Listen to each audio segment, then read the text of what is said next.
राम बहोर कलाकार टाइटल लिखते थे।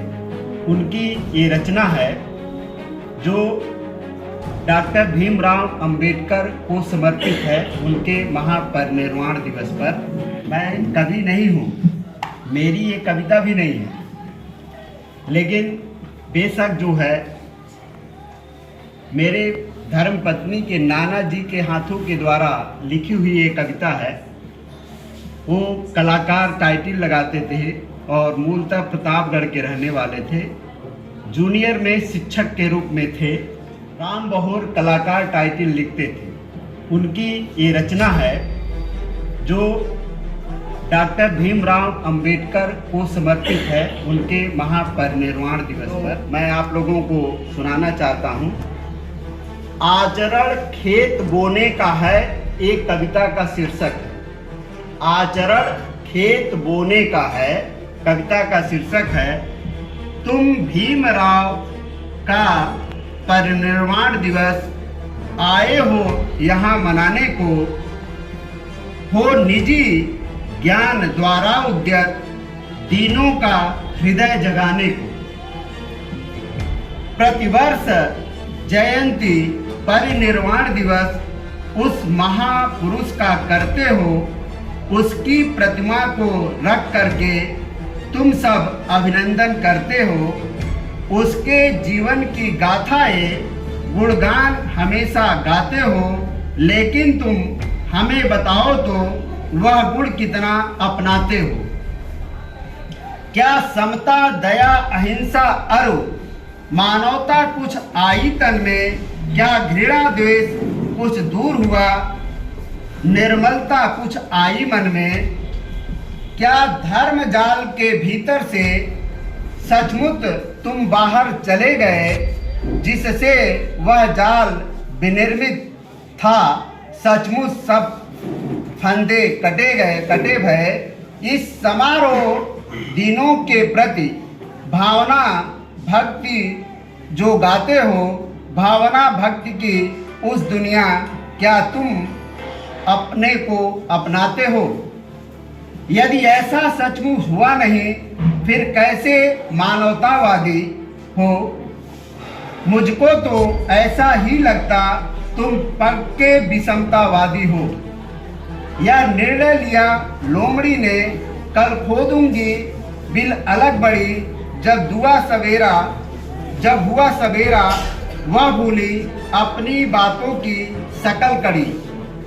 लोमड़ी सरीखा बनो नहीं, जितना करना हो वही कहो। तुम जोश रोश से उत्साहित भावों के नदी में नहीं बहो। था अंबेडकर महान विज्ञ, दोनों के हित में था कुम्हार। रख दीन पात्र को ज्ञान चक्र, वह कलाकार करता सुधार। कोरे नाटक और भाषण से उद्धार नहीं होने को है, जो महापुरुष ने बीज दिए आचरण खेत बोने का है। एक कविता का शीर्षक था जो वास्तव में उनकी कम से कम 2 खंडों में प्रकाशित होने वाली कविता है, और उस प्रकाशन का दायित्व भी मैं निर्वहन करने जा रहा हूं। बेशक वे मानवतावादी थे, मानवता के पूजक थे, मानवता के विचारक थे। अंबेडकर पर जो उन्होंने भाव अभिव्यक्त किए हैं, बेशक मानवता से ओतप्रोत है। तो वास्तव में प्रश्न ये नहीं है कि आज हम जिसकी परिनिर्वाण दिवस के लिए उपस्थित हुए हैं, प्रश्न ये है कि क्या उनके परिनिर्वाण दिवस पर उन्होंने जो कार्य किया है, क्या उसको हम फॉलो कर पाएंगे। तो उसको अपनाने का दिवस इसको हम लोगों को मनाना चाहिए। वास्तव में उन्होंने जो कहा था, शिक्षित रहो, संघर्ष करो, संगठित रहो। वास्तव में प्रोफेसर किरण शर्मा मैडम ने इस बात को कहा, और हमारे छोटे भाई अजहरुद्दीन ने भी इस बात को कहा कि वास्तव में समाज में विषमता को समता में बदलना है तो शिक्षित रहो, संघर्ष करो और संगठित हो, इसको जीवन में उतारना पड़ेगा, तभी वास्तव में सही परिवर्तन हो पाएगा। अंबेडकर के बारे में पंडित जवाहरलाल नेहरू ने एक बात कही थी, डॉक्टर अंबेडकर हिंदू समाज में अत्याचारपूर्ण तत्वों के विरुद्ध विद्रोह के प्रतीक थे। जितने प्रकार के अत्याचार थे, यानी मानव में जो विभेद है, उस विभेद को दूर करने के लिए उन्होंने शिक्षित रहो, संघर्ष करो और संगठित रहो का विकल्प हम लोगों को दिया था। मुझे हम सबको इसको पालन करना चाहिए। यही नहीं, उनका संसदीय जो लोकतंत्र था, वास्तव में केवल राजनीतिक लोकतंत्र की स्थापना करना नहीं था, वह सामाजिक लोकतंत्र, आर्थिक लोकतंत्र और धार्मिक लोकतंत्र के भी पोषक थे। वो हमेशा कहा करते थे कि कम से कम वास्तव में देश में परिवर्तन लाना है तो सामाजिक और आर्थिक लोकतंत्र स्थापित करना पड़ेगा, और जब तक ये सामाजिक और आर्थिक लोकतंत्र स्थापित नहीं हो पाएगा, तब तक देश का सर्वांगीण संपूर्ण सबका विकास नहीं हो सकता है। इस बात के वो पोषक थे। रूसों का जो सिद्धांत है, स्वतंत्रता, समानता, बंधुत्व की बात है, तो वास्तव में वह, क्योंकि मैं तो ये कह सकता हूं कि आज तक अंबेडकर जैसा विद्वान भारत में पैदा नहीं हुआ। भारत में आज तक आप बताइए, जिसके पास 35,000, जब उनकी मृत्यु हुई थी तो उनके पास 35,000 पुस्तकों का कलेक्शन था, तो 35,000 पुस्तकें रखने के लिए नहीं थी, उन्होंने उसको पढ़ा था, उन्होंने उसको पढ़ा था, जीवन में उतारा था, आत्मसात किया था, इसलिए ऐसा वे विचार दे पाए हैं। इसके साथ साथ मैं ऐसे धर्म को मानता हूं जो स्वतंत्रता, समता और भाईचारे का रास्ता सिखाता हो। यह जो है रूसों के आइडियोलॉजी से ही इनके विचार प्रेरित थे।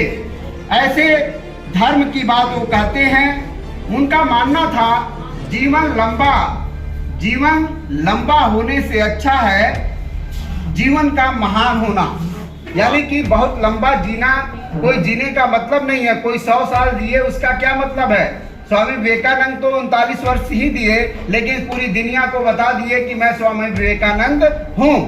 उसी प्रकार से अंबेडकर भी अगर 1891 में पैदा हुए तो 1956 में एक्सपायर कर गए, तो आप समझ सकते हैं कि उनकी भी लाइफ बहुत कम रही। लेकिन उन्होंने जो योगदान दिया, उस योगदान को पूरा देश, मैं समझता हूं पूरा देश का, पूरा विश्व कभी नहीं भूल सकता है, इतना बड़ा उनका योगदान है। तो बेशक जो है वो कहा करते थे कि जो कौम इतिहास नहीं जानती वह कौम कभी इतिहास नहीं बना सकती है। तो हमको अपना इतिहास बनाना है, और इतिहास तब बनाएंगे जब हमें अतीत का ज्ञान होगा। इसीलिए मैं बार बार कहता हूं कि इतिहास एक ऐसा विषय है जो वास्तव में सभी ज्ञान की आधारशिला है। History is base of all knowledge.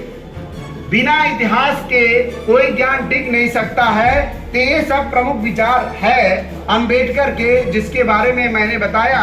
Ambedkar पर हमारे बहुत सारे विद्वान साथियों ने बहुत सारी बातें आप लोगों को बताई है, और अगर इसको जीवन में हम लोग आचरण में उतारेंगे तो बेशक बहुत बड़ा योगदान दे सकते हैं। बहुत सारी बातें हैं, बहुत सारे मन में उद्गार है, लेकिन मैं इस कार्यक्रम का संयोजकत्व कर रहा हूं, और मुझे अन्य कार्यक्रम भी अभी इसके बाद होना है।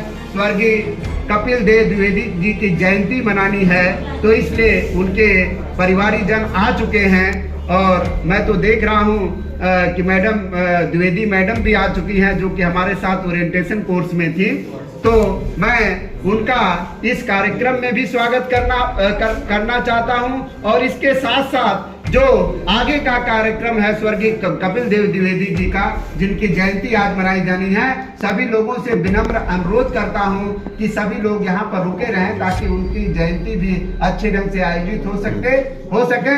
अब अंतिम क्षण है आप सबको धन्यवाद देने का। वास्तव में इस कार्यक्रम में सभी लोगों ने जो बढ़ चढ़ करके प्रतिभाग किया है, महाविद्यालय के सभी सम्मानित शिक्षकगण, महाविद्यालय के सभी जो है प्यारे प्यारे छात्र छात्राएं, मीडिया के बंधु और हमारे कार्यक्रम में हमारे मुख्य वक्ता के रूप में प्रोफेसर किरण शर्मा, अजय सिंह जी,